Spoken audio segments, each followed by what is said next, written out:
or setting instrumentation to know and to detect the movement of the soil. Inclinometer is one of the instruments to monitor the lateral soil movement in your ground. You can set up in soil inclinometer or in wall inclinometer. Piezometer is set up in the ground to monitor the piezometric pressure of the soil layer that has potential to lose its groundwater. Sediment marker, very clear, sediment marking device. You mark that location by installing your sediment marker, then you can monitor the settlement of that point, whether it's on ground, on wall, or on a structure. Total station and prism, wherever you have a location that you want to monitor in 3 dimensions, X, Y, and Z, you can install a prism and have the total station to monitor that point. Can be installed in anywhere as long as you can. Welcome. Number 2. As long as you can point your total station to the prism. There's no point setting a prism on the obstructed view from the total station, because your total station must see that prism in order to take a reading for it. Still within the same topic of foundation, different types of pile. How do you classify the pile? You classify the pile using the way that the bearing capacity is derived from, whether it's an end bearing pile, if the bearing capacity derived from the end bearing, or a friction pile, where its bearing capacity derived from the friction from the shaft.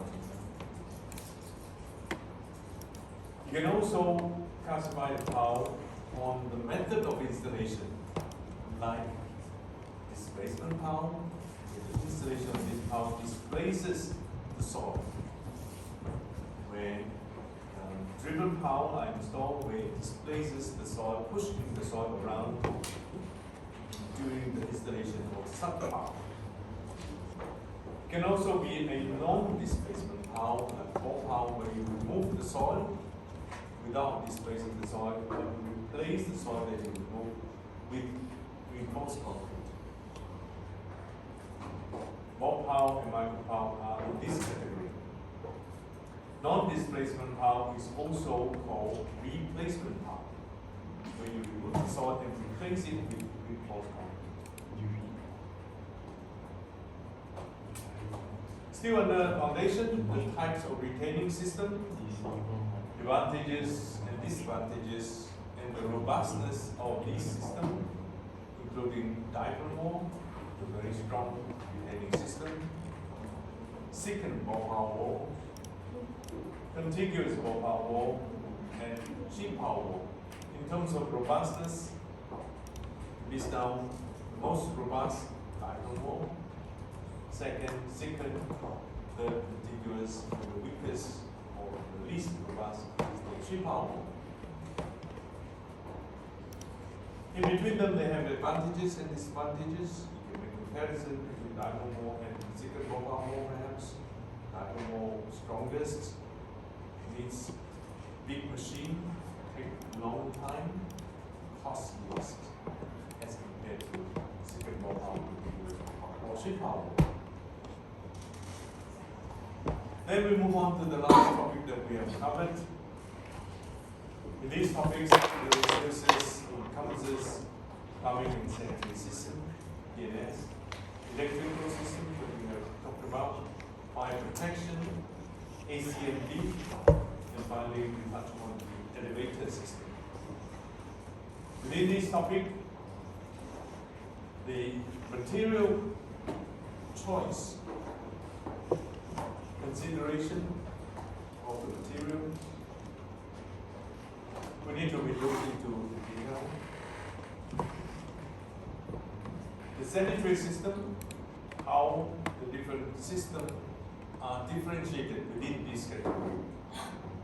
It can be a sanitary plumbing system,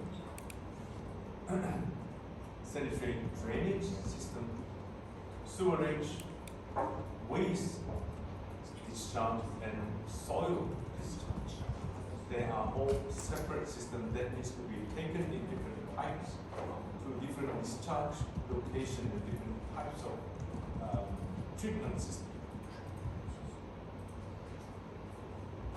The electrical system that we have covered in the beginning of the lecture today requires you to know what are the material that makes up the cable, the advantages of those different material in the use,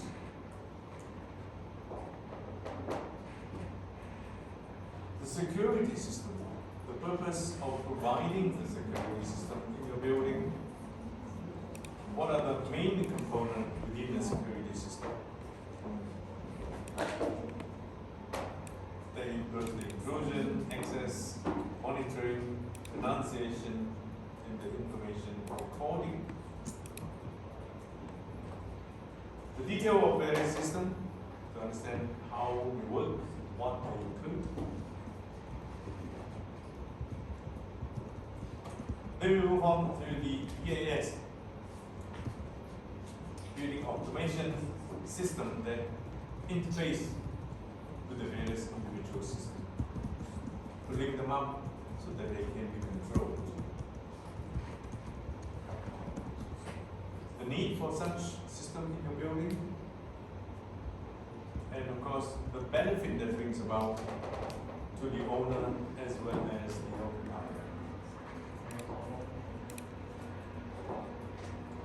Moving on to the fire protection system, the reason for fire protection system in a building.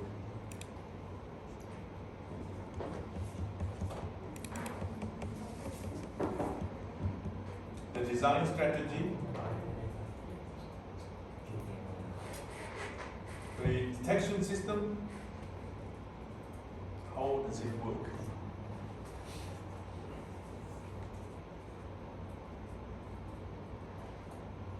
The detection system, whether it's a addressable type or non-addressable type, the difference between the two.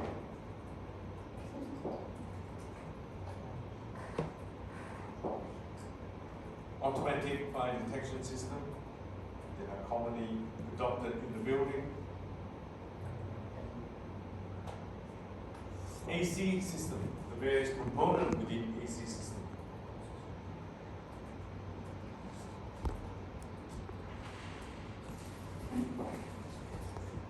The type that are commonly used.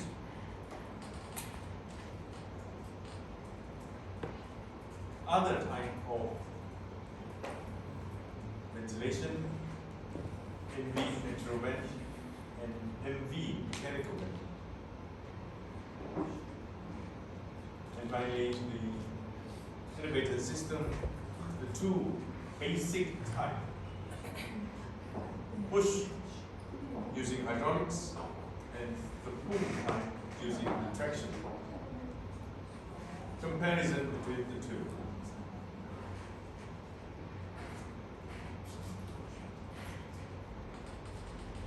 These are the seating arrangement, same as the T1. This is the other class.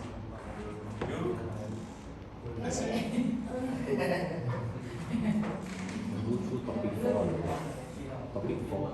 Topic 4. Yeah. Go through.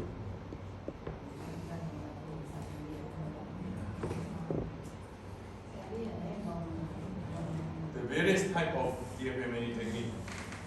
One of them, MET, Mass Engineered Timber, benefit and concern. Types of wood use. Modularized MEP, similarly, understand the benefit and concern. We use this type of DFMA technique. PPPC, slightly more, besides the benefit and concern, need to know what are the minimum finishes requirement. and the transportation limits. How do you contract in the DFMA project? The relationship between the various parties, the owner, contractor, specialist, material supplier, and the reason why many rush to adopt DFMA post COVID-19 because of loss of productivity, delay caused by the lockdown, so that they can catch up the delay caused by COVID-19. That was that.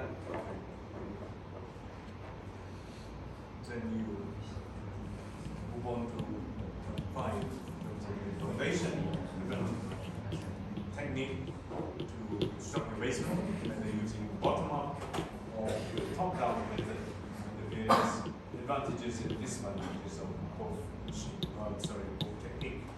Instrumentation, you need to understand what type of instrument for monitoring of your ground movement, suitability of that in your project, and different classification of deep foundation of the piles. Comparison between different retaining system, retaining structure, and then the building services.